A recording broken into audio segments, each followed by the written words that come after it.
नमस्ते भाइयों। मैं ब्रह्मदत्त। कैसे हैं आप लोग?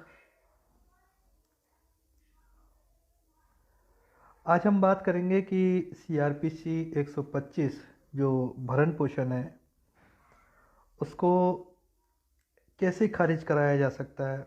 अगर नीचे कोई इंटरिम आदेश हो जाता है या कोई फाइनल आदेश हो जाता है तो भरण पोषण से कैसे बच सकते हैं, आज इसी संबंध में आज हम बात करेंगे आप लोगों के बीच में। और मैं चाहूँगा कि आप लोग ज़्यादा से ज़्यादा जुड़ें, क्योंकि काफ़ी लोगों का क्वेश्चन यही रहता है कि 125 से कैसे बचा जाए। तो इसी मुद्दे पे आज हम बात करना चाह रहे हैं। अगर आप लोग मेरी अगर सहायता लेना चाहें तो हम आपकी मदद कर सकते हैं। अगर आप मुझे कॉल करेंगे तो हम, जाहिर सी बात है कि हमारी भी स्थिति ऐसी नहीं है कि हर तरीके से मदद कर सके, लेकिन आप लोगों का भी फर्ज बनता है हमारी मदद करो, हम आपकी मदद करेंगे। हाँ, अब आते हैं बात पे कि 125 को खारिज कैसे कराया जाए। आप नीचे से लेकर निचली अदालत से लेकर ऊपरी अदालत तक चले जाइए। आपका 125 भरण पोषण कम ज़्यादा तो किया जा सकता है, लेकिन खारिज नहीं किया जा सकता। उसका क्यों, उसका रीज़न क्यों, वो भी हम आपको बताएंगे। और किस तरीके से हमें ऊपरी अदालत में चैलेंज करना है हम वो भी बताएंगे, और किस स्टेज पे करना है हम वो भी बताएंगे। और कौन कौन से ऐसे तथ्य हैं जिन पर डिपेंड होके मजिस्ट्रेट जो है, जो जज हैं, उनको भरण पोषण तय करना पड़ता है। तो आज हम इन्हीं सब चीज़ों के बारे में आज हम बात करेंगे आप लोगों से, क्योंकि लोग बोल रहे हैं कि हमसे मेंटेनेंस लग गया, किसी की पत्नी ने मेंटेनेंस बनवा लिया और वो डायरेक्ट एप्लीकेशन मूव कर दी, कोई मतलब एग्जीक्यूशन नहीं है, कोई कुछ नहीं है, आदेश की कॉपी निकाली और सीधा डिपार्टमेंट में भेज दिया या कहीं भी। तो बिल्कुल घबराने की कोई ज़रूरत नहीं है, परेशान होने की कोई ज़रूरत नहीं है। बहुत से तरीके हैं। अगर कानून बना है तो उसकी निगेटिविटी पहले तैयार कर दी गई है, और हर तरीके से आप बच सकते हैं। लेकिन अगर आप मैकेनिकल वे में चलेंगे और डायरेक्ट सीधा देखेंगे कि नहीं, हमें अगर हमारे खिलाफ में ये आदेश हो गया तो नहीं, हमें ऊपर जाना चाहिए, नहीं, ऊपरी अदालत सिर्फ आपका जो भरण पोषण है सिर्फ कम कर सकती है या ज़्यादा कर सकती है, लेकिन आपको पूरी तौर पर रिलीफ नहीं दे सकते।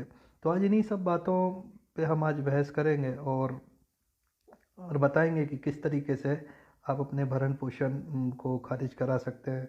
हालांकि मैंने अपने YouTube चैनल जो मेरा बना हुआ है ब्रह्मदत्त ऑफिशियल के नाम से, उस पर भी मैंने अपने वीडियो डाले हैं, लेकिन उसमें मैंने ये दिखाया है कि सीआरपीसी 125 में जो महिलाएं बढ़ा चढ़ा के बता देती है और उस पर आदेश कर दिए जाते हैं मेंटेनेंस के, तो उन महिलाओं को सही जगह पे पहुंचाने के लिए किस तरीके से हमें उसी न्यायालय में अपना परिवार दाखिल करना, उस किस तरीके से हमें मतलब उन्हें सजा का पात्र बनाना है, इन सब चीज़ों पे हम अपने वीडियो ऑलरेडी पहले डाल चुके हैं। लेकिन काफ़ी मैंने देखा कि जो मेंटेनेंस है सीआरपीसी 125, और बात भी सही है, वो खारिज क्यों होगा। मेंटेनेंस सीआरपीसी 125 केवल 3 चीज़ों पे डिसाइड होता है। वो सबसे पहले ये कि आपकी वो पत्नी है या नहीं, दूसरा ये है कि भरण पोषण में वो सक्षम है या नहीं, तीसरी चीज़ ये होती है कि वो भरण पोषण पाने की अधिकारी है या नहीं। ये 3 चीज़ें होती हैं जिसके आधार पर भरण पोषण सीआरपीसी 125 में तय किया जाता है। और सबसे पहला पॉइंट कि वो आपकी पत्नी है या नहीं, इस चीज़ को आप तभी पुख्ता कर देते हैं जब अपना WS या अपना जवाब जब दाखिल करते हैं, तो उसमें आप इस चीज़ को पुख्ता कर देते हैं कि हाँ, ये हमारी पत्नी है। इन्हीं सब आधारों को लेके आप कितने भी सबूत देते रहिए, आप कितना भी कुछ भी करते रहिए, आपको काउंट नहीं करेगा। जबकि सीआरपीसी 125 में 2 कंडीशन ऐसी लिखी हुई हैं जिसके आधार पर आप मेंटेनेंस अपना खारिज करा सकते हैं। पहली कंडीशन ये है कि अगर महिला हाईली एजुकेटेड है, या वो कमा रही है, या कोई बिजनेस कर रही है, तो वो भरण पोषण की अधिकारी नहीं है। दूसरा ये है कि अगर वो महिला अपनी मर्जी से अगर आपको डिजर्ट कर रही है तो आपको ये साबित करना पड़ेगा। लेकिन निचली अदालतें इन सब चीज़ों को नहीं देखती है, वो सिर्फ 3 चीज़ों पे गौर करती है, जैसा कि मैंने आपको बताया। पहला पॉइंट ये रहता है कि फला आपकी पत्नी है या नहीं। दूसरा ये रहता है कि वो भरण पोषण पाने की अधिकारी है या नहीं। तीसरा ये रहता है कि वो भरण पोषण करने में सक्षम है या नहीं। इन चीज़ों पे डिपेंड होता है। अब और पत्नी है या नहीं, इस चीज़ को आप पुख्ता कर देते हैं जब आप अपना WS फाइल करते हैं। सिंपल सी बात है, मेंटेनेंस बंधना है और 110% बंधना है। बाकी का आपको किस तरीके से अपने केस को डिफेंड करना है, किस तरीके से मेंटेनेंस को करना है।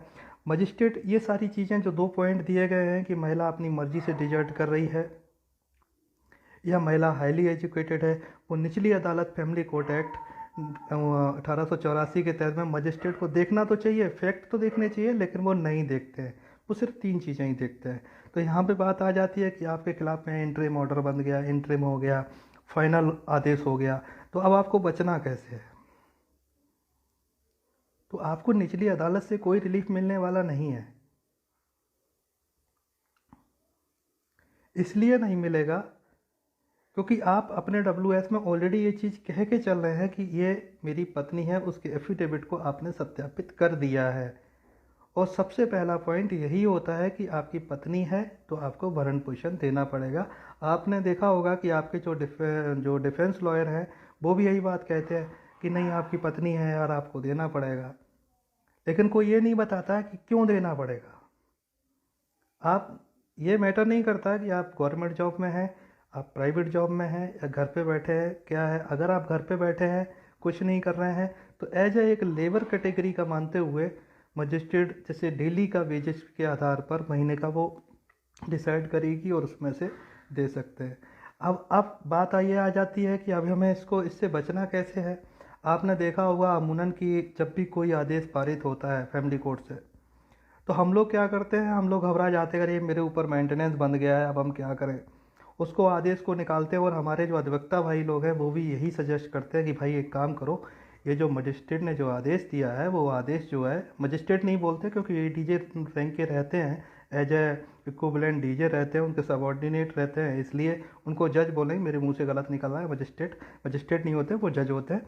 तो उनका जो आदेश है CRPC 378 सब सेक्शन 2 के तहत में ना स्पेशल कोर्ट होती है, उसकी जो डायरेक्ट अपीली कोर्ट होती है वो हाई कोर्ट होती है। तो आपने देखा होगा कि हमारे अधिवक्ता भाई लोग यही कहते हैं कि भाई आदेश निकालो और आप सीधे के सीधे हाई कोर्ट चले जाओ। हाई कोर्ट में भी वही बात आ रही है कि आपकी पत्नी है या नहीं है, सक्षम है या नहीं है, अधिकारी है या नहीं है। सिर्फ 3 चीज़ों पे डिसाइड होता है। तो वहाँ पे क्या कि आपकी स्थिति देखी जाती है, आप थोड़ा सा कम कर सकते हैं, ज़्यादा कर सकते हैं, बढ़ा सकते हैं, घटा सकते हैं, बस यही चीज़ें हो सकती है। लेकिन अगर मेंटेनेंस सिरे से खारिज करने की बात आ जाए तो मेंटेनेंस सिरे से खारिज कोई भी नहीं करेगा। इवन आप ऑनरेबल सुप्रीम कोर्ट तक चले जाइए तब तक खारिज नहीं करेगा। तो अब आपको बचना कैसे है। अब बात यह आती है कि अब हम मेंटेनेंस से बचे कैसे। ये मैटर नहीं करता कि आप गवर्नमेंट जॉब कर रहे हैं या प्राइवेट जॉब कर रहे हैं या घर में बैठे हैं, क्या कर रहे हैं, इट डजंट मैटर।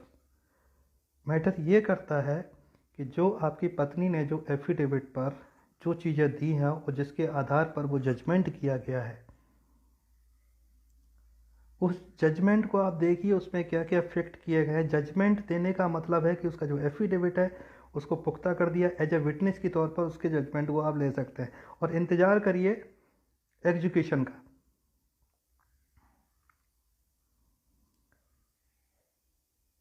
इंतज़ार करिए उस मेंटेनेंस का जो फाइनल आदेश हुआ है या इंटरिम आदेश हुआ है, उसका एग्जीक्यूशन कराने के लिए आपकी पत्नी ज़रूर जाएगी, 100% जाएगी। और वो जैसे ही एग्जीक्यूशन कराने जाएगी तो संबंधित कोर्ट की ये जिम्मेदारी बनती है कि अपोजिट पार्टी को सुना जाए। इसलिए वो एक सम्मन जारी करेगी आपके पास और उसमें एक डेट तय की गई होगी कि आप फला फला डेट पे आइए। तो आपकी सबसे पहली जिम्मेदारी बनती है कि आप उस डेट पे जाएं और ऑन एफिडेविट उसके एग्जीक्यूशन पे वहाँ पे आपत्ति दें। जब आप वहाँ पे आपत्ति देंगे, और आपत्ति में वो तथ्य होने चाहिए जो आदेश में दिखाए गए हैं, जैसे कि लड़कियाँ बोल देती हैं कि हमारे पति की इनकम 70,000 है, 80,000 है, 1 लाख है, 2 लाख है, वो ये करते हैं, वो ये करते हैं, वो भैंसे चराते हैं, है ना, और लिपस्टिक लगा के मज़े से जाती हैं, और बस मेंटेनेंस उनका तो बंधना ही है, उनको पता है, उनके वकील को भी पता है ना। तो ये सब चीज़ें जो लिपस्टिक छुड़ाने वाले काम जो करने हैं ना, वो आपको अब करने हैं जब वो एग्जीक्यूशन फाइल करती है और आपके पास जब नोटिस आएगा तब। और कैसे करना है मैं आपको बताऊं, एक हाथ में उनका जजमेंट लेना है, और जो नोटिस के लिए या सम्मन के लिए जो आदेश पारित किया गया है उसकी कॉपी निकालनी है, और जो उसमें डेट दी गई है उसी में ऑन एफिडेविट आपत्ति देनी है कि नहीं, ये जो इनकम है वो ये प्रूफ करे, ये वो। जबकि ऑनेबल हाई कोर्ट इलाहाबाद ने एक बात साफ तरीके से कही है, लोग फ़ोन करके मुझसे बार बार पूछते हैं, उनको एक ही बात बताता हूँ, भाई मेंटेनेंस कोई खारिज नहीं करवा सकता, सुप्रीम कोर्ट तक आप मेंटेनेंस खारिज नहीं करवा सकते, ये बात फैक्ट है। क्योंकि आप नीचे ही बता के चल रहे हैं कि हमारी पत्नी, और ये इसी चीज़ पे डिसाइड होता है, 3 चीज़ें जो मैंने बताई, 3 चीज़ों पे ही मेंटेनेंस डिसाइड होता है। आप इंतज़ार करिए एजुकेशन का जैसे ही सम्मन आपके पास में आए उसमें डेट दी जाएगी। आप उस आदेश में कमियां निकालते हुए, हम नहीं आपसे कह रहे, अभी हाई कोर्ट नहीं जाना है उस आदेश को लेके, उस आदेश की कमियां निकालते हुए उसके एग्जीक्यूशन में ऑन एफिडेविट आपको आपत्ति देनी है। अगर मजिस्ट्रेट उस जज उस एफिडेविट को काउंट कर लेते हैं, तो जो आपने एफिडेविट दिया है उस पे जो साबित करने का भार होगा वो आपकी पत्नी का होगा। अगर आपकी पत्नी वो साबित कर देती है तो ठीक है, और साबित नहीं कर पाती है तो आपका मेंटेनेंस मजिस्ट्रेट को खारिज करना पड़ेगा। सीआरपीसी 125 सबसेक्शन 5 के तहत में मजिस्ट्रेट को वो आदेश खारिज करना पड़ेगा, और उस कंडीशन में जो आपकी आपत्ति है, आपत्ति के आधार पर जो सबूतों का भार है वो आपकी पत्नी के ऊपर चला जाएगा। इन द केस अगर आपकी आपत्ति को अगर मजिस्ट्रेट जज खारिज कर देते हैं, तो आपको क्या करना है, उस खारिजी के आदेश को लेके तब आपको हाई कोर्ट जाना है, तब आपको वहाँ पे रिलीफ मिलेगा।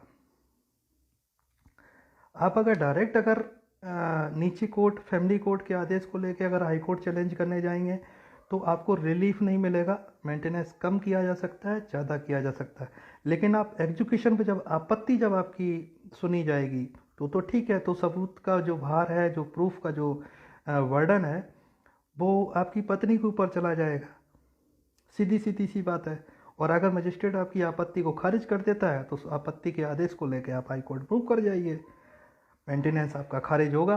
और मेंटेनेंस खारिज नहीं होगा, 110% खारिज होगा, और ये मैंने अपनी प्रैक्टिकल लाइफ में भी देखा है, और मैंने लोगों का करवाया भी है, और इनिशियल स्टेज पे भी कराया है। और मैं आपको बता दूं कि 498A में जो FIR दर्ज होती है, 498 में जो FIR थाने से दर्ज होती है, उसमें चार्जशीट भी हो गई। मेरे खुद के मैटर में मैं बता रहा हूँ, 1.5 साल से मेरे खिलाफ वारंट भी निकले, कोई पता नहीं है, लेकिन हमने उसी कोर्ट में, ना तो मैंने जमानत ली, मैंने ट्रायल फेस किया, मैंने उसी कोर्ट में उसको चैलेंज किया अच्छे से, और दाखिल हुआ, सारी चीज़ें हुई। मेरी जो पत्नी है उसको सम्मन भी दाखिल हुए।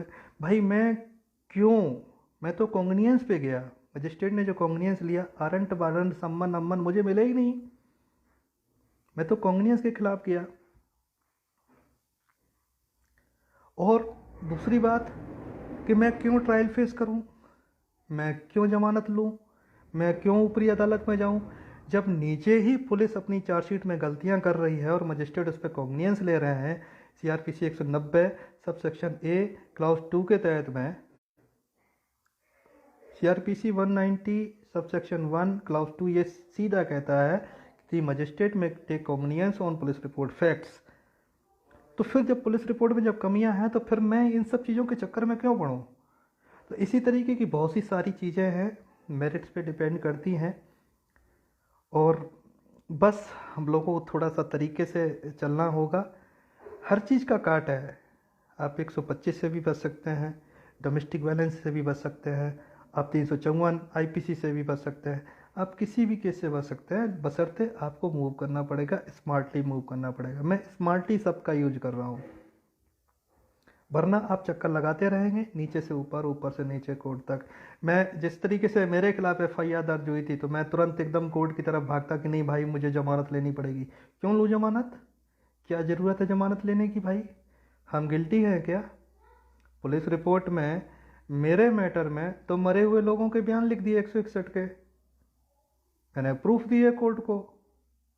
अगर मैं ये चीज़ें अगर नहीं देखता तो मैं तो पूरा का पूरा ट्रायल फेस करता, मार बबाल 5 साल लग जाती, 10 साल लग जाती, क्या पता। क्यों चक्कर में पड़ूं? बाकी का देखते हैं आगे, इतना आसान नहीं है।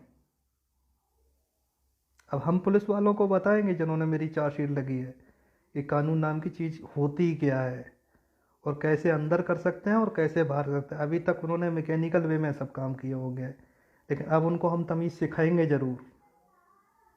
और उनसे हम कह के भी आए थे, ये जो 100 रुपये का नोट मुझे इनाम में आप दे रहे हो ना, ये हम संभाल के रखेंगे, बहुत इतना संभाल के, उस दिन तक संभाल के रखेंगे कि जिस दिन आपको भीतर कर देंगे, अगर आपने गलती कर दी मेरे मैटर में, जिस दिन आपको भीतर करेंगे तो इसका 100 गुना ज़्यादा बढ़ा के देंगे हम आपको, और ढूंढ के देंगे यूपी पुलिस में कहीं भी होंगे आप।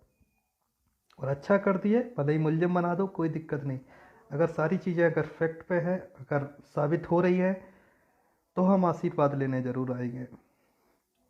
और उन्होंने वही गलती कर दी। और मैं जानता हूँ कि 498 आईपीसी में जितने भी मुकदमे दर्ज होते हैं ना, मैं बता रहा हूँ उस चार्जशीट में सैकड़ों ऐसी कमियां निकल सकती है अगर लोग सही से लड़ने वाले हों। दूसरी बात यह है कि पुलिस ये जानती है कि कुछ भी लिख के भेज दो, मजिस्ट्रेट संज्ञान ले लेंगे, और वकील लोग तो बैठे हुए हैं। अब देखो ऐसे ऐसे लोग हैं, मैं ऑनलाइन हूँ अभी और लोग मुझे कॉल कर रहे हैं, बार बार इंटरप्ट होना पड़ रहा है। तो दुनिया ऐसे लोगों से भी भरी पड़ी हुई है। क्या लगता है कि ऐसे लोगों की मदद करनी चाहिए? उनको खुद समझना चाहिए कि यार मैं ऑनलाइन हूँ अभी, वीडियो कॉलिंग चल रही है?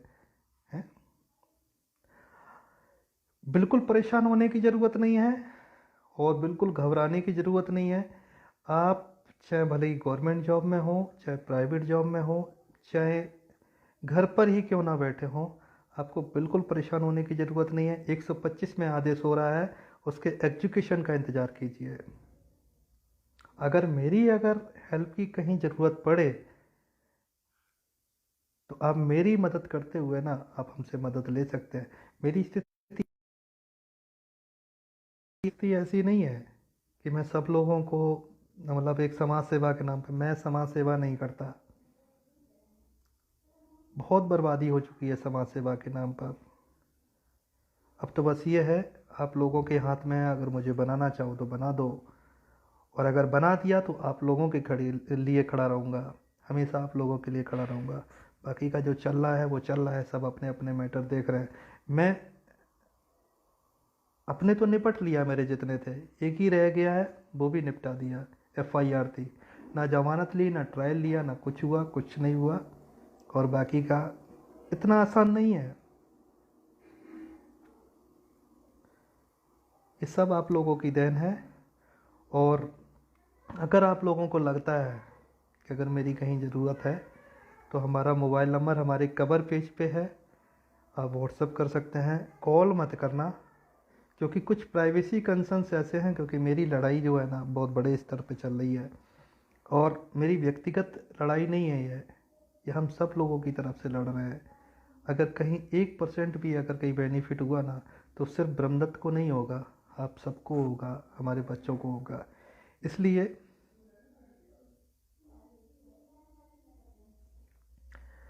सुशांत भाई, अभी मैं उस लायक नहीं हुआ हूँ, ये बैंड पहनने लायक नहीं हुआ हूँ, लेकिन हाँ, जितने लोगों की अभी तक मदद किया हूँ ना, 250-300 लोगों की मदद कर चुका हूँ। और किसी भी भाई को 1 से 2, 2 से तीसरी एप्लीकेशन नहीं लगने दी है। और केस है ना, या तो फंसा है या फिर ख़त्म हुआ है, बस वो मेरे हिसाब से थोड़ा सा चल जाए।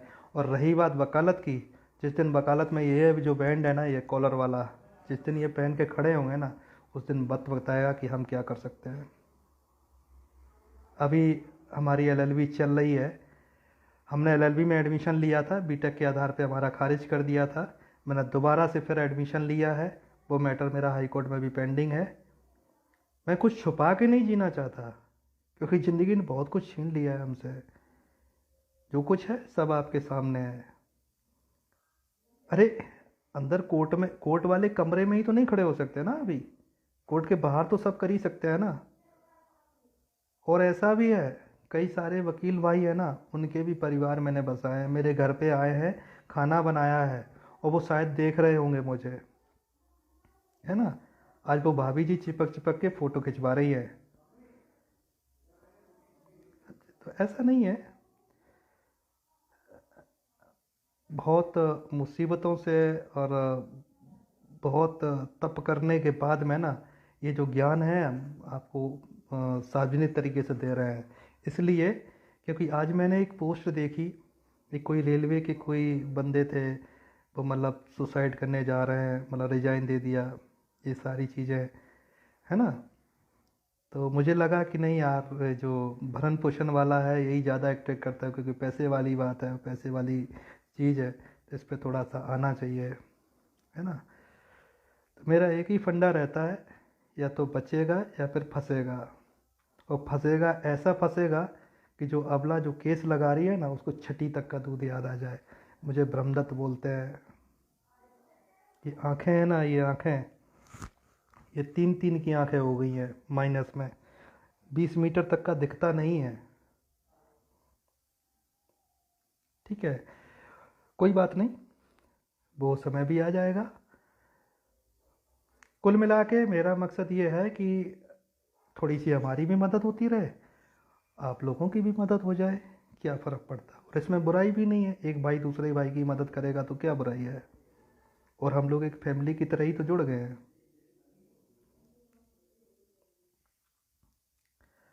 अगर आप लोगों के कोई कमेंट हो तो आप लोग पूछ सकते हैं, हम बताएंगे, कोशिश करेंगे कि जवाब दे पाए, अगर लाइक समझो तो। ठंडी बहुत ज़्यादा पड़ रही है।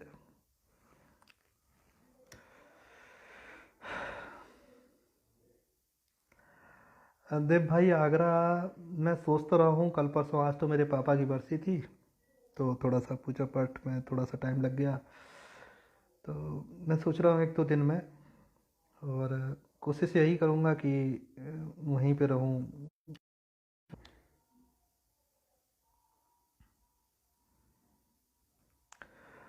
हाँ सुशांत भाई, आपने अबला का तबला बजाया होगा, मैंने भाई तबला तो नहीं, मैंने तो पेला था घर में भी, अब कोर्ट में पेल रहे हैं। अपना तबला पता नहीं, हो सकता है वो दहेज में तबला लाई हो, मेरी वाली तो नहीं लाई, लेकिन हम पेलेंगे ज़रूर, और पेले ज़रूर थे। मज़ा आता है। बाकी हमारे 2 नमूने तो देखे ही होंगे आपने, फ़ोटो पड़ी हुई हैं।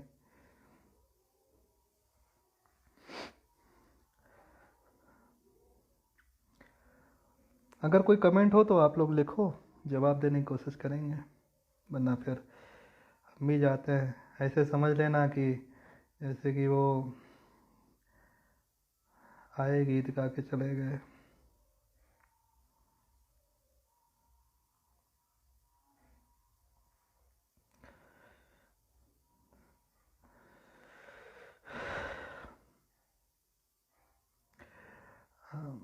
सत्यनारायण भाई, नंबर मेरा जो है ना, वो मेरा कवर पेज में है। और मैं आपको एक बता दूं, हाथ जोड़ के मेरा विनम्र निवेदन है कि मुझे डायरेक्ट कॉल ना करें, क्योंकि मेरी प्राइवेसी कंसर्न का थोड़ा सा रहता है।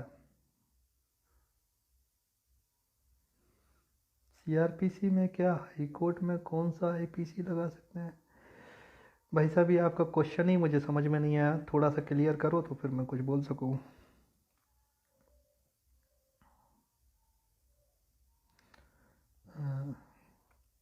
कर लो शादी, शादी करने की उम्र हो गई है तो कर लो नितिन भाई शादी, अच्छी बात है। और क्या, शादी को कौन रोक लेगा, क्या वो पहली वाली रोक लेगी या चौथी वाली रोक लेगी।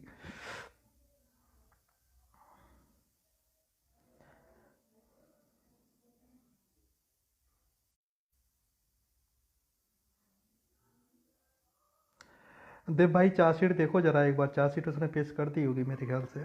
एक बार आप कोर्ट में फिजिकली वे में जाके देखो एक बार, कि कहीं ऐसा तो नहीं है कि वारंट आर्डर निकल रहे हो। एक बार देखो आप।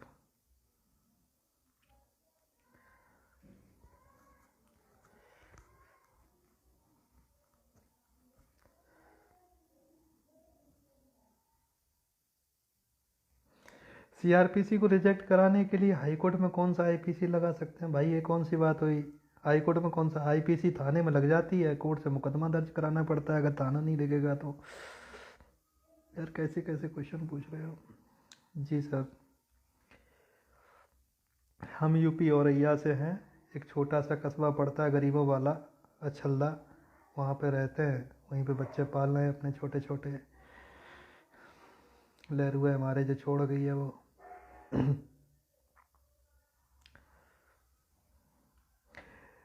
सीआरपीसी 340 के बारे में बताएं कुछ भैया। इसके बारे में क्या बताएं, ये मेरिट्स पे और तथ्य पे चीज़ें रहती हैं। ज़रूरी नहीं है कि हर जगह सीआरपीसी 340 लगे, कहीं कहीं 344 भी लग सकती है। तो ये देखना पड़ेगा कि क्या चीज़ें हैं, क्या चीज़ें उसने दी हैं। अरे यार देव भाई, यार तो मुझे आगरा में मिलना, कहीं कुछ लेने की ज़रूरत नहीं पड़ेगी। वरंदत भाई आपके साथ में, टेंशन क्यों ले रहे हो आप? इतना क्या सोचते हो? चिंता मत करो, एक बार सही जगह पे पहुंच तो जाएं। कुछ नहीं देने देंगे, अगर आगरा में रहेंगे तो कुछ नहीं देने देंगे। मेरा मोबाइल नंबर कवर पेज पे है, आप देख सकते हैं।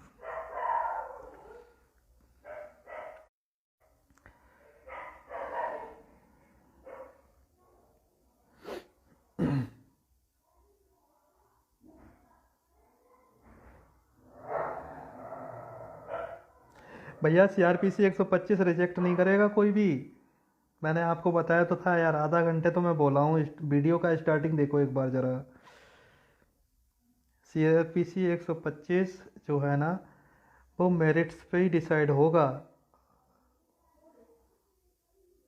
लेकिन निचली अदालतें जो हैं, जो फैमिली कोर्ट हैं, वो 3 तथ्यों पे ही डिसाइड करती हैं। पहला तो यह है कि वो आपकी पत्नी है या नहीं। दूसरा, ये वो भरण पोषण पालने की अधिकारिणी है या नहीं, या भरण पोषण के लिए सक्षम है या नहीं। वो चीज़ें, 3 चीज़ें आती हैं उसमें। हम तो जिंदा हैं भाई अभी। देव भाई कैसी आपने बोला क्या? हाँ, हाई कोर्ट में अपील कर सकते हैं। आप जाना चाहो तो नीचे से अगर कोई आदेश हुआ है तो ऊपर चले जाओ। ऊपर खारिज तो नहीं हो जाएगा, कम ज़्यादा कर सकती है कोर्ट। भाई ऊपर की कोर्ट ये तो नहीं बोल देगी ना कि वो आपकी पत्नी नहीं है। डिपेंड करता है मेरिट पे, आपके केस के मेरिट क्या है, वो चीज़ देखनी पड़ेगी। भाई मैं तो प्रैक्टिकल एक्सपीरियंस के आधार पे बता रहा हूँ, जो मैंने अपने व्यक्तिगत जीवन में अभी तक किया है, और जो मैंने लोगों के लिए किया है। मैं मैकेनिकल वे में नहीं चलता। हालांकि मेरी जो बीटेक थी ना, वो मैकेनिकल इंजीनियरिंग से ही थी, लेकिन मैं मैकेनिकल वे में नहीं चलता। मैंने प्रैक्टिकली आधार पे किया है। डिपेंड ये करता है कि आप कितना कर पाते हैं।